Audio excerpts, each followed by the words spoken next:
요한계시록 4장 1절에서 4절까지 말씀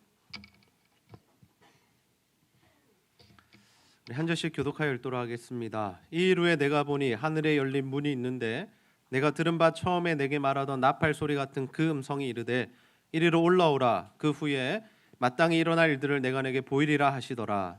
내가 곧 성령에 감동되었더니 보라 하늘에 보좌를 베풀었고 그 보좌 위에 앉으신 이가 있는데 앉으신 이의 모양이 벽옥과 홍보석 같고 또 무지개가 있어 보좌에 둘렸는데 그 모양이 녹보석 같더라. 또 보좌에 둘려 24 보좌들이 있고 그 보좌들 위에 24 장로들이 흰 옷을 입고 머리에 금관을 쓰고 앉았더라. 아멘. 네, 오늘은 하나님만 바라보라, 하나님만 바라보라라는 제목으로 하나님의 말씀을 나누도록 하겠습니다. 오늘도 우리 하나님을 예배하기 위해 이 자리에 모이신 여러분 모두를 환영하고 축복합니다. 우리 옆 사람과 한번 인사하겠습니다. 반갑습니다. 네. 오늘 우리가 인생의 문제를 어떻게 해결해야 하느냐에 대한 주제로 하나님 말씀 나누고자 합니다. 여러분, 우리가 인생을 살아가다 보면 늘 크고 작은 문제들이 발생을 하게 됩니다. 우리가 예수를 믿어도, 그리고 우리의 믿음이 성장해도, 우리가 어느 정도 나이가 되고 또 연세가 지긋한 노인이 되어도 정말 우리 인생에는 문제가 끊임없이 발생하고 일어나고 우리의 삶을 찾아온다라는 거죠. 여러분, 한번 돌아보십시오. 우리 중에 안 아픈 사람이 없습니다. 어딘가는 아프다라는 거죠. 학업이나 직장이나 사업이나 인간관계의 문제들, 우리가 성장하면서 우리 인생을 살아가면서 지속적으로 우리를 괴롭히는 문제들이죠. 그만큼 우리는 늘 문제라는 것에, 아픔이라는 것에 노출이 된 상태로 살아갑니다. 아무런 문제가 없습니다. 내 삶에는 아무런 아픔이 없습니다 라고 그렇게 말할 사람은 단 한 명도 없다라는 거죠. 그런데 이처럼 우리의 삶에는 늘 문제가 있고 아픔이 있고 무언가 우리를 힘들게 하는 것들이 찾아오는데 그것을 어떻게 대하느냐, 그것을 우리가 어떻게 대처하고 어떻게 해결해 나가느냐는 사람마다 정말 다르다라는 거죠. 비슷한 크기의 문제를 만나도 그 문제를 정말 잘 해결하는 사람이 있는가 하면 그 문제 때문에 쓰러지고 무너지고 다시 일어나지 못하는 사람들도 있다라는 거죠. 그러면 여러분, 무엇이 과연 이러한 차이를 만들어낼까요? 왜 어떤 사람은 똑같이 힘든데 그 상황을 이겨내고 극복하고 다시 승리하는 삶을 살고 또 어떤 사람들은 그 똑같은 문제 때문에 넘어지고 무너지고 다시는 일어나지 못하고 인생을 포기하는 자리로 가게 되는 것이겠습니까? 물론 일반적으로 나이가 들면은요, 우리가 그러한 문제나 어려움들을 잘 해결할 수 있는 능력들이 생깁니다. 그 이유가 뭐냐면 우리 인생의 경험이라는 것이 축적되기 때문이죠. 내가 예전에 그 아픔 겪어봤는데 이렇게 하니까 되더라. 내가 예전에 이것보다 더 큰 힘든 일을 있었기 때문에 이 정도의 힘든 일은 내가 좀 참을 수 있다, 견뎌낼 수 있다. 그러한 이 노하우들 또 경험들이 쌓이기 때문에 우리가 나이가 들면 자연스레 그러한 고난들을 의연하게 대처할 수 있게 됩니다. 그러나 꼭 나이가 많다고 또는 인생의 고난을 많이 받았다고 해서 당해보았다고 해서 그 고난을 다 잘 대처하는 것은 아니다라는 거죠. 왜냐하면 우리 인생에 우리의 경험으로 해결할 수 없는 문제들이 찾아오기 때문입니다. 우리가 해보았던, 우리가 당해보았던, 우리가 극복해보았던 그런 문제들만 계속해서 찾아온다면 얼마나 쉽겠습니까? 그런데 또 다른 문제가 발생하고 한 번도 당해보지 아픈 문제가 발생하고 또 우리의 사람의 힘과 능력으로 해결할 수 없는 문제들이 우리의 삶을 찾아오게 된다라는 거죠. 여러분, 그럴 때 우리가 어떻게 해야 하느냐라는 거죠. 그럴 때 우리가 바로 신앙의 힘, 믿음의 힘이 필요하다라는 거죠. 우리 인생의 힘과 능력과 경험과 노하우로 해결할 수 없는 그 문제들을 만날 때에 우리가 붙들 수 있는 그 단 한 가지는 무엇이냐면 바로 하나님을 향한 믿음과 신앙이다라는 겁니다. 오늘은 우리가 이 요한이 바라본 이 천상의 모습, 요한계시록의 말씀을 함께 살펴보면서 우리 인생에 일어나는 이 문제들, 아픔들을 어떻게 해결해야 할까에 대한 말씀 함께 나누겠습니다. 사랑하는 여러분 모두가 정말 오늘 말씀을 통하여서 여러분의 인생에 이 발생한 문제들, 여러분이 지금 가지고 있는 그 아픔과 해결할 수 없는 그 힘든 일들을 정말 하나님의 말씀으로 하나님의 능력으로 이겨내고 승리하고 극복하는 삶이 다 되시기를 주님의 이름으로 축복합니다.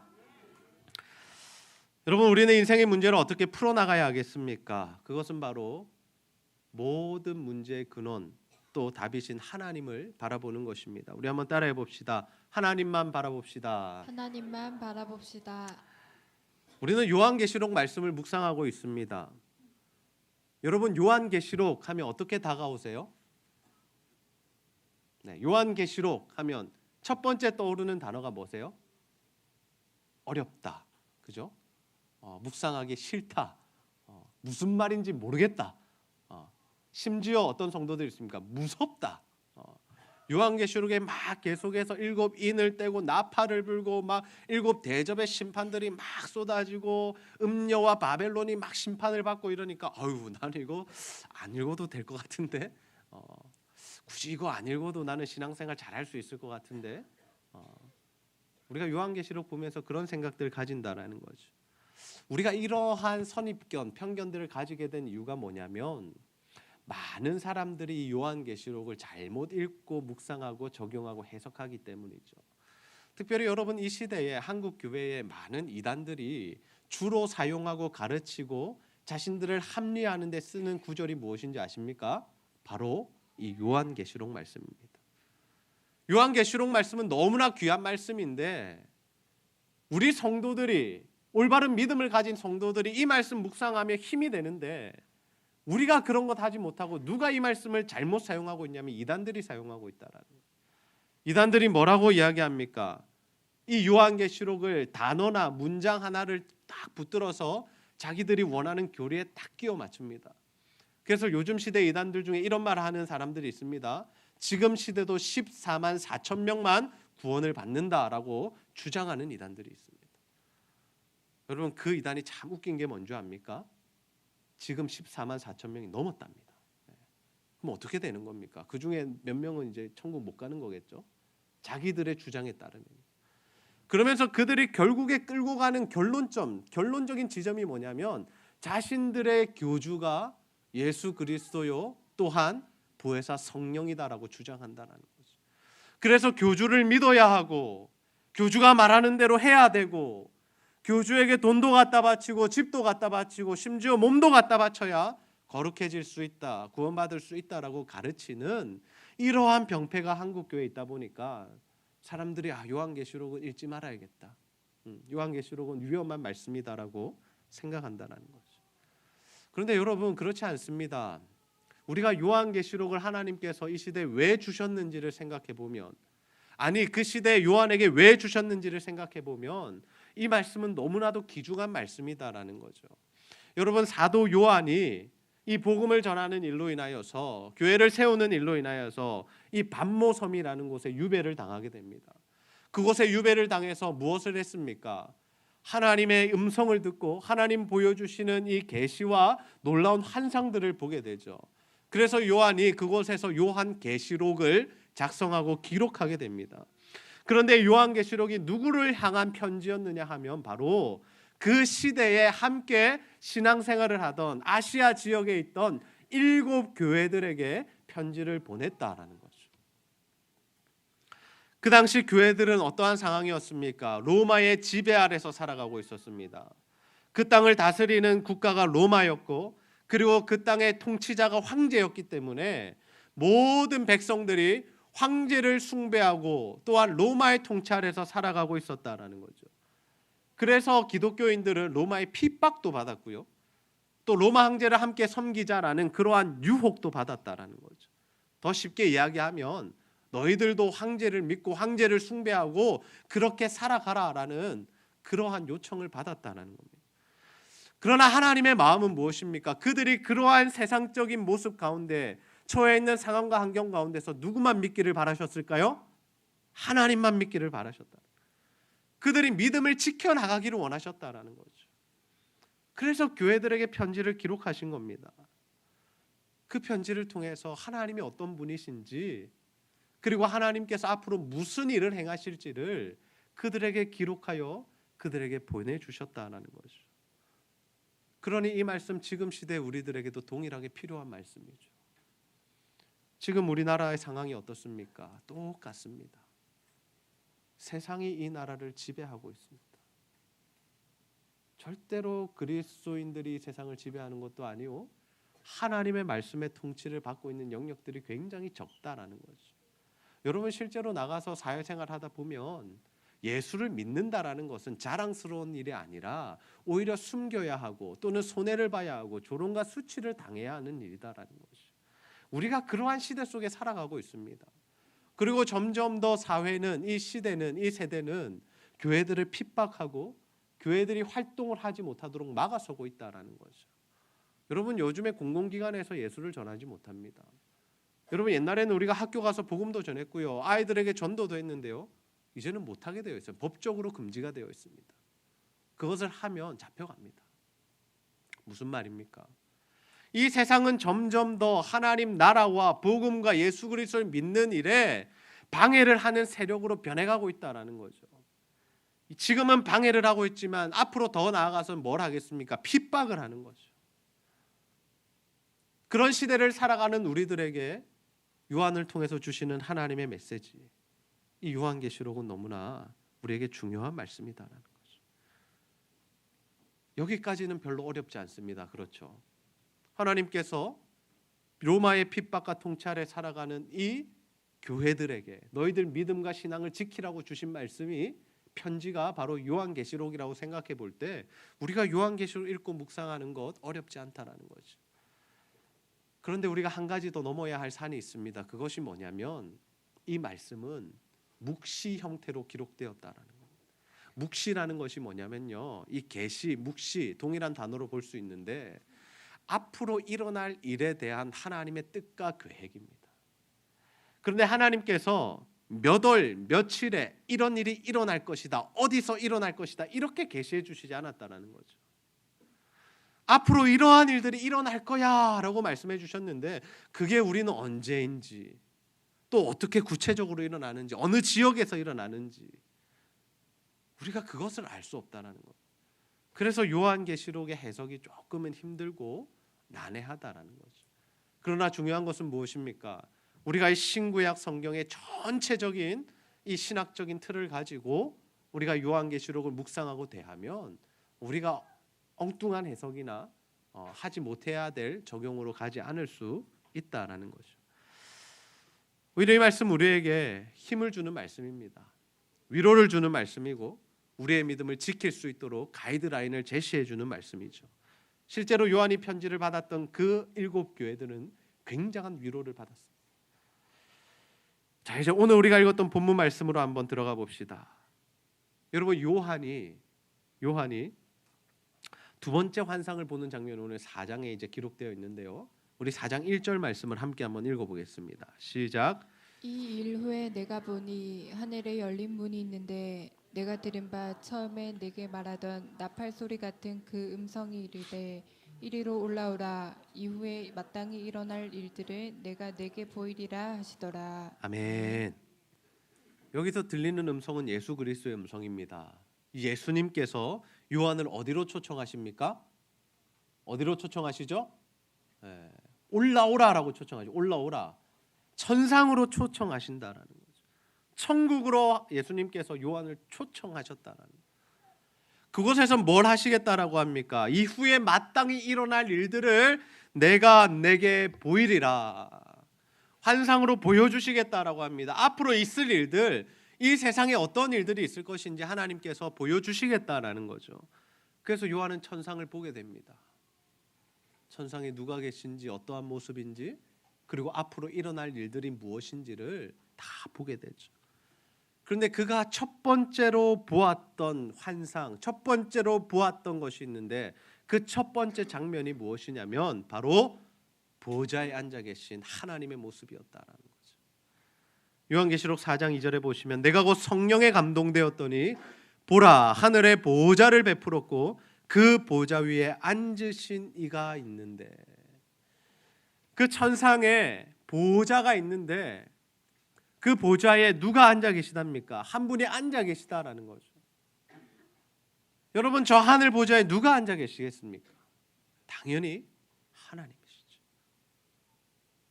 사도 요한은 천상에 하나님이 계신 것을 보았습니다. 하나님이 보좌에 앉으신 것을 보았죠. 그리고 오늘 우리가 다 읽지 않았지만 이 4절부터 11절까지 말씀해 보면 그 예수님 주변으로, 그 하나님 주변으로 무엇이 있느냐? 24 보좌가 있고 그곳에 장로들이 앉아 있고 네 생물들이 있고 그리고 7 영이 있고 그리고 그곳에 예수 그리스도께서 계셨다. 그리고 그 모든 존재들이 무엇을 하고 있냐면 하나님을 향하여 찬양하고 경배하고 있다라는 거죠. 여러분, 하나님께서는 왜 요한에게 이러한 천상의 모습을 보여주셨을까요? 그냥 바로 말씀하시면 되는데, 앞으로 일어날 일들은 이런 일들이야 라고 그냥 알려주시면 되는데, 왜 요한을 그 천상으로 불러 올리셔서 그곳에서 하나님이 보좌 위에 앉아 계신 모습을 이 요한에게 보여주셨느냐 하는 것입니다. 그 이유는 바로 이 땅을 통치하시는 분, 아니 온 우주 만물을 다스리시는 분이 바로 하나님이시다라는 사실을 알려주시기 위함이었다라는 것이죠. 지금 요한이 사는 세대가 어떻습니까? 세상은 로마 황제가 통치를 하고 있었습니다. 모든 사람이 로마 황제에게 무릎을 꿇었고 그를 숭배했습니다. 그래야만 살아남을 수 있었죠. 그런데 하나님이 이러한 모습을 보여주시면서 이 세상의 진짜 신은, 진짜 황제는 하나님 자신이다. 너희들 그 로마 황제 두려워하지 마라. 내가 진짜 이 세상을 다스리고 있고 내가 진짜 이 나라의 신이고 내가 온 세상을 만들지 않았느냐. 이 위대하신 하나님, 크신 하나님, 능력의 하나님, 천지를 창조하신 하나님, 온 땅을 다스리시는 하나님을 계시하시고 보여주셨다라는 거죠. 그러니 어떻게 하라는 겁니까? 세상에 굴복하지 말라는 거죠. 세상을 두려워하지 말라는 겁니다. 세상과 타협도 할 필요 없다라는 겁니다. 뭐 하면 됩니까? 끝까지 하나님 바라보고 믿음 지키는 삶을 살면 된다라는 거죠. 여러분, 우리 아버지가, 실제로 우리의 육신의 아버지가 엄청난 존재라면 우리가 어디 가서 시시한 인생을 살 수 없습니다. 여러분, 학창 시절에 친구들이 막 모여서 막 아이스크림을 사 먹는데 다른 친구들 다 하나씩 막 쭈쭈바 먹고 있는데 본인은 못 먹고 있어요. 근데 우리 아버지가 대단한 분이에요. 그러면 이 아들이 어떻게 합니까? 거기 가서 한 입만 달라고 구걸하지 않습니다. 어린 마음에 그럴 수 있지만 왜 그렇게 구걸하지 않느냐라면, 왜 그 앞에서 비굴해지지 않을 수 있느냐라면 내 아버지가 엄청난 부자인 것을 알기 때문이죠. 집에 가면 저것보다 더 좋은 아이스크림, 음식 여러 가지들이 다 냉장고에 들어가 있고, 더 나아가서 아버지에게 용돈 달라 하면 10,000원, 20,000원 받아서 저건 10개, 100개 사 먹을 수 있는 그러한 존재라는 것을 자기가 알기 때문이죠. 지금 하나님께서 요한에게 보여주시는 환상은 바로 이런 의미입니다. 야, 로마 황제가 굉장히 무서워 보이지, 힘이 있어 보이지, 세상을 다 통치하고 다스리는 것처럼 보이지. 그런데 내가 더 큰 존재야. 내가 더 높은 존재야. 내가 더 힘이 있어. 내가 진짜 왕이야 라는 것을 보여주신다는 거예요. 여러분, 우리가 이 세상 살아가다 보면 힘들 때가 있습니다. 아플 때도 있고요. 상황과 형편이 좋지 않을 때가 있습니다. 그래서 우리가 사람들 앞에 때로는 움츠려들기도 하고요. 사람들 앞에 서기가 힘들어지는, 위축되는 그러한 순간들이 있다라는 거죠. 그러나 여러분, 우리가 하나님의 자녀임을 기억한다면, 우리의 아버지가 이 천지를 창조하시고 세상을 다스리시고 모든 인류의 역사를 주관하시는 그 하나님이신 줄을 기억한다면, 우리가 이 세상에서 강하고 담대하게 용기 있게 살아갈 수 있을 줄로 믿습니다. 이 세상의 삶은 유한합니다. 그러나 하늘나라에서의 삶은 영원하죠. 우리가 이러한 성경의 내용을 알고 있다면, 믿어진다면, 우리는 이 세상 일에 목숨 걸지 않을 수 있다라는 거예요. 이 세상에서의 어떠한 형편과 상황이라 할지라도 주눅들거나 또는 으스대거나 교만하지 않아도 된다라는 거죠. 그래서 믿음의 사람들, 성경에 기록된 이 믿음의 사람들을 이 세상에서의 삶을 뭐라고 표현했냐면 나그네의 삶이다라고 표현했어요. 우리 한번 따라해 봅시다. 나그네. 여러분, 나그네가 어떤 존재입니까? 나그네. 지금으로 치자면 여행객 정도일 겁니다. 여행객. 여러분, 여행객이 어떤 삶을 삽니까? 여러분 여행 많이 다녀보셨죠? 우리가 가까운 뭐 거제도도 여행을 갈 수 있고, 뭐 경주에도 여행을 갈 수 있고, 우리가 뭐 해외 여행도 갈 수 있고. 그런데 여러분, 그 여행 가시면서 여행지에 가셔서 집도 사고 차도 사고 가정기구 다 사서 완벽하게 세팅해서 그렇게 사시는 분 계십니까? 없으시죠. 우리가 잠시 있다 올 것이기 때문에 우리는 그곳에서 다 빌려서 생활을 합니다. 그곳에서의 삶에 목숨을 걸지 않는다라는 거죠. 여행을 가면 마음이 넉넉해지는 이유가 무엇입니까? 나는 거기서 사는 것이 아니라 거기서 잠시 누리다가 자연만 보다가 다시 돌아올 것이기 때문에 마음이 넉넉해진다라는 거죠. 우리가 집에서 살 때는 어떻습니까? 막 음식 뭐 하나 사 먹는 것도 막 고민해야 합니다. 이게 얼마냐? 다른 싸고 더 맛있는 거 없냐? 막 고민하지만 여행지에 가서 막 쓰는 이유가 뭐죠? 잠시 있다 올 거니까. 잊어버리는 거죠. 근데 우리가 이 여행객이라고 생각하고 산다면, 우리가 나그네임을 기억한다면 이 땅에서의 삶 자체에 우리가 목숨을 걸 이유가 없다라는 거죠. 주어진 것에 만족하고 주어진 환경대로 살아가고 그 안에서 하나님 찬양하고 기뻐하고 감사하고 예배하고 그렇게 살면 되는 것이죠. 하나님께서 이 세상 통치하고 계시다면 우리에게 다른 거 필요하지 않습니다.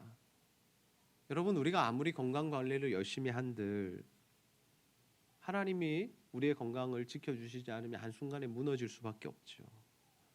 우리가 아무리 열심히 노후 준비를 하고 연금을 붓고 보험을 다 들고 있어도 하나님께서 우리를 먹이시고 입히시고 재워주시지 않으면 다 헛일이다라는 겁니다. 그래서 우리는 우리 인생 앞에 오는 그 문제들과 어려움들을 두려워할 필요가 없다라는 거죠. 아무리 큰 문제가 와도 어떻게 살면 됩니까? 믿음으로 살면 되죠. 하나님을 바라보고 하나님 주시는 힘과 능력과 은혜로 살아가면 된다라는 겁니다. 여러분, 아합이라는 왕이 이스라엘을 다스릴 때에 엘리야라는 엄청난 선지자가 그 땅에서 하나님의 말씀을 전합니다. 시대가 악할수록 더 능력 있는 선지자들이 나타나는데, 그때 하나님께서 엘리야에게 명하사 어떤 일을 일으키시냐면 그 나라에, 이스라엘 나라에 비가 오지 않도록 만드십니다. 여러분, 지금 시대도 비가 오지 않는다 생각해 보십시오. 3년만 오지 않으면요, 물가가 폭등하고요, 정말 먹고 살기가 힘들 것입니다. 그런데 이때 몇 년 동안, 수년 동안 기근이 되었다라는 거죠. 어떤 상황이 벌어졌겠습니까? 지금처럼 냉장고가 있습니까? 아니면 곡식을 저장을 해놨겠습니까? 그 해 만들어서 그 해 농사에서 다 먹고 살아야 하는데 3년이나 비가 오지 않았다. 다 굶어 죽는 상황이었다라는 거죠. 그러한 기근에는 엘리야도 먹을 것이 없습니다. 그래서 처음에 하나님께서 엘리야를 어떻게 먹이시냐면 까마귀를 통해서 먹이시죠. 까마귀가 음식을 날라다 주었습니다. 기적적인 방법이죠. 그런데 더 나아가서 하나님께서 어떤 일들을 하시냐면 이번에는 엘리야에게 너 사르밧이라는 동네에 가서 과부에게 찾아가서 그를 통해서 먹고 살아라라고 말씀하십니다. 엘리야 순종해서 사르밧으로 갑니다. 그리고 과부 한 명을 만나서 물을 달라고 하죠. 그리고 물을 가져오는 김에 나를 위해서 음식도 가져오라라고 합니다. 그런데 그 사르밧 과부가 뭐라고 이야기하냐면 지금 나에게 먹을 것은 가루 조금이랑 기름 조금밖에 없다. 그래서 사실은 내가 이것으로 마지막 과자, 마지막 음식 만들어 먹고 아들이랑 이제 죽을 날만 기다릴 참이었다라고 엘리야에게 이야기합니다. 실제로 더 이상 먹을 것도 없었습니다. 여러분, 나라가 부유하고 풍년이 일고 뭔가 사람들 마음이 넉넉해야 고아들도 도와주고 가부들도 도와주고 나그네들도 도와주었겠죠. 그런데 자기들도 먹고 살 것이 없고 나라 전체가 이렇게 힘든데 이런 취약계층들이 먹고 사는 것은 더 힘들었다라는 거죠. 사르밧 과부는 진짜로 한 끼 만들어 먹고 죽을 수밖에 없는 상황이었다. 그때 엘리야가 그녀에게 이런 말을 합니다. 우리 열왕기상 17장 13절 14절 함께 읽습니다. 시작. 엘리야가 그에게 이르되 두려워하지 말고 가서 내 말대로 하려니와 먼저 그것으로 나를 위하여 작은 떡 한 개를 만들어 내게로 가져오고 그 후에 너와 내 아들을 위하여 만들라. 이스라엘의 하나님 여호와의 말씀이 나 여호와가 비를 지면에 내리는 날까지 그 통에 가루가 떨어지지 아니하고 그 병에 기름이 없어지지 아니하리라 하셨느니라. 아멘. 하나님 말씀하셨다라는 거죠. 하나님 너 굶어 죽이시지 않을 거야. 나에게 음식 가져와. 그러면 돼. 그리고 너희들을 위해서 먹어. 그러면 그 가루와 기름이 멈추지 않을 거야 라고 이야기합니다. 그러자 그 여인이 어떻게 하냐면 엘리야의 말에 순종하여서 엘리야를 위한 음식을 만듭니다. 그런데 여러분 어떤 기적의 역사가 일어난 줄 아십니까?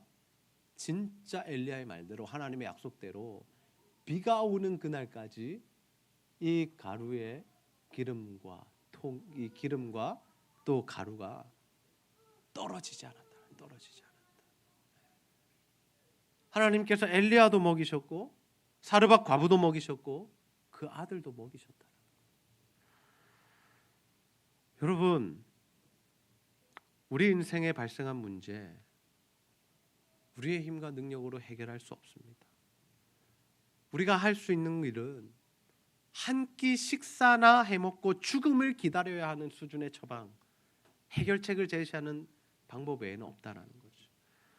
그러나 우리가 하나님을 바라보면, 살아계신 하나님의 말씀을 붙들면 그 하나님의 역사가 일어나 우리의 삶에 이러한 기적의 일들이 일어나게 될 줄로 믿습니다. 지금 여러분의 인생에 어떤 문제가 있으십니까? 여러분 무엇 때문에 힘들고 어려워하고 아파하고 계십니까? 더 나아가서 여러분 그 문제 어떻게 해결할 생각이십니까?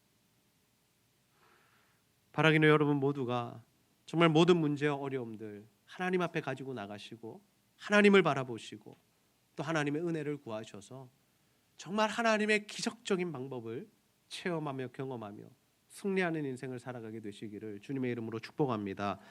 말씀을 정리합니다. 오늘 우리는 인생의 문제, 우리 삶에 발생하는 아픔과 어려움들을 어떻게 해결해야 할지에 대한 말씀을 함께 나누었습니다. 우리는 이 세상 살아가면서 끝없이 아마 죽기까지 크고 작은 문제를 만나게 되고 그 문제들로 인하여서 어려움을 당하게 됩니다. 그런데 그 문제를 잘 이겨내고 극복하는 성도들이 있는가 하면 그 문제로 인하여 날마다 넘어지고 또 쓰러지고 주저하고 좌절하고 낙담하는 성도들이 있다라는 거죠. 그렇다면 여러분, 우리에게 그 문제들이 올 때 어떻게 대처해야 할까요? 그것은 바로 하나님을 바라보는 것입니다. 하나님 요한은 어디로 이끄십니까? 천상으로 인도하셔서 무엇을 보여주십니까? 보좌에 앉아 계신 하나님의 그 영광스러운 모습을 보여주십니다. 이 세상의 핍박과 유혹과 고난과 문제들 아무것도 두려워하지 말고 하나님만 믿으면 된다라는 것이 하나님께서 이 환상을 보여주신 의미다라는 거죠. 여러분, 우리 인생의 해답은, 우리 인생의 문제 해결은 하나님의 손에 달려있다는 사실을 믿으시기를 바랍니다. 하나님만 해결하실 수 있습니다. 그래서 우리는 문제를 만날 때, 아픔을 만날 때 우리 힘과 능력으로 해결하려고 노력하지 말고 하나님께 나아가야 하죠. 하나님께서 역사하시면 우리 병이 낫는 기적이 일어나고요, 가난이 해결되는 역사가 일어나고요, 무너졌던 관계, 깨어졌던 관계가 회복되는, 그리고 우리 인생의 앞길이 열리는 놀라운 기적들이 일어나게 될 줄로 믿습니다. 저는 우리 제자들교회 성도님들 모두가 자신이 처한 그 어려움 가운데 정말 하나님을 바라보는 자들이 다 되셔서 하나님의 은혜로, 하나님의 능력으로 그 모든 문제 해결하시고 극복하시고 승리하는 삶을 살아가게 되시기를 주님의 이름으로 축복합니다. 우리 시간 함께 찬양 부르시고 말씀 붙들고 기도하는 시간 가지겠습니다.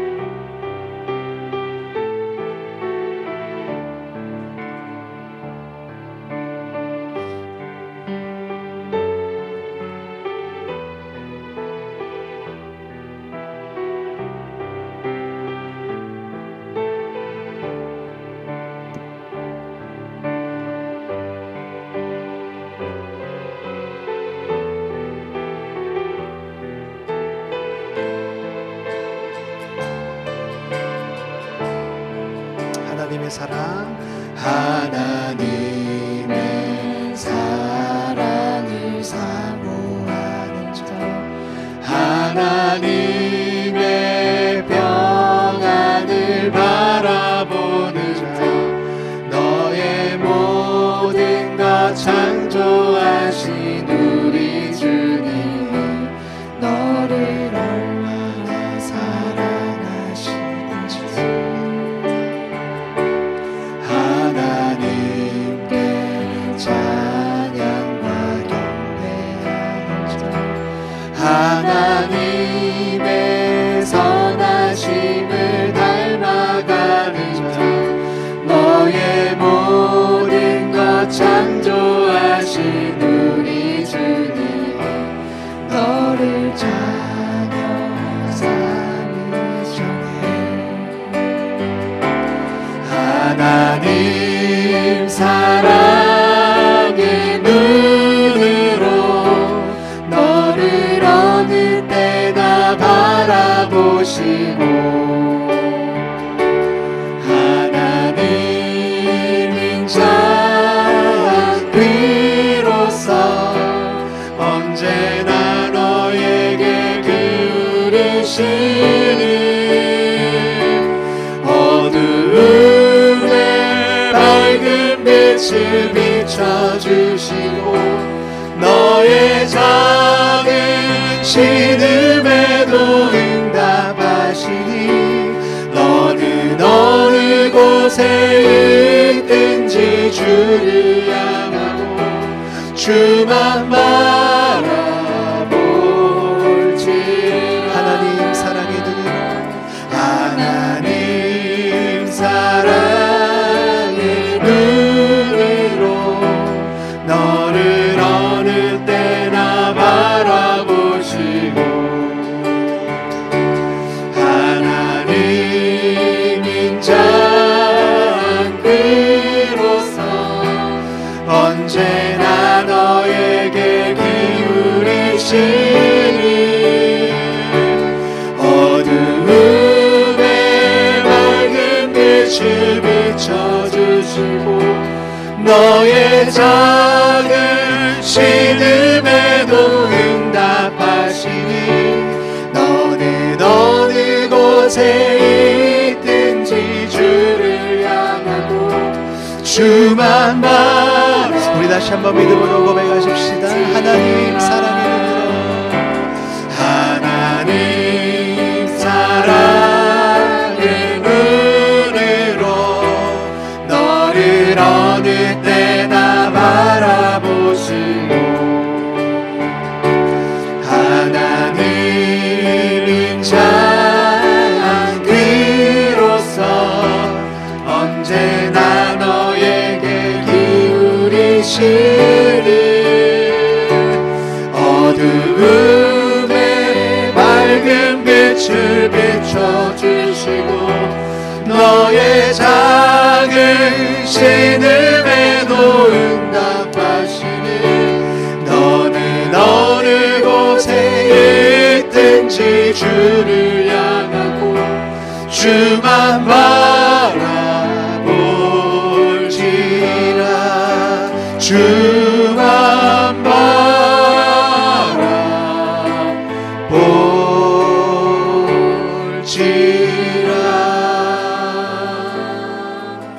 우리가 말씀을 통해 한번 기도합시다. 하나님, 오늘도 말씀을 통하여 우리 인생의 어려움과 문제들, 아픔들 어떻게 해결해야 할지 깨닫게 하시니 참 감사합니다.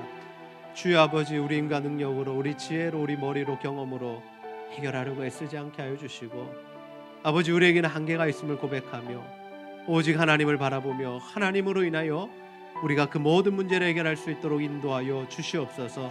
천상에 계신 하나님의 모습을 바라봅니다.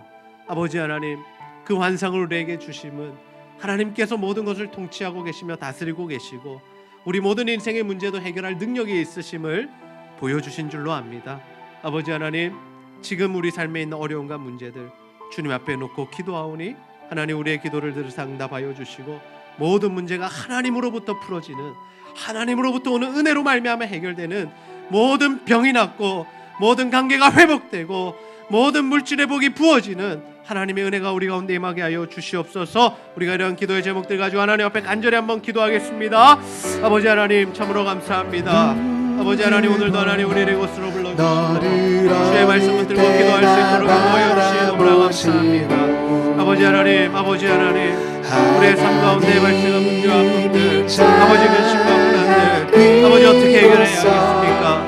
온전히 하나님을 바라보며 그 하나님의 능력으로 모든 것이 해결될 수 있도록 인도하여 주옵소서. 요한에게 천상의 모습을 보여주시며 보호자에 앉으신 그 하나님의 마음 모습을 보여주시니 너무나 감사합니다. 아버지 하나님 우리가 그 하나님을 함께 바라봅니다. 그 하나님의 통치 아래에 거하기 원합니다. 그 하나님의 다스림 안으로 들어가기를 원합니다.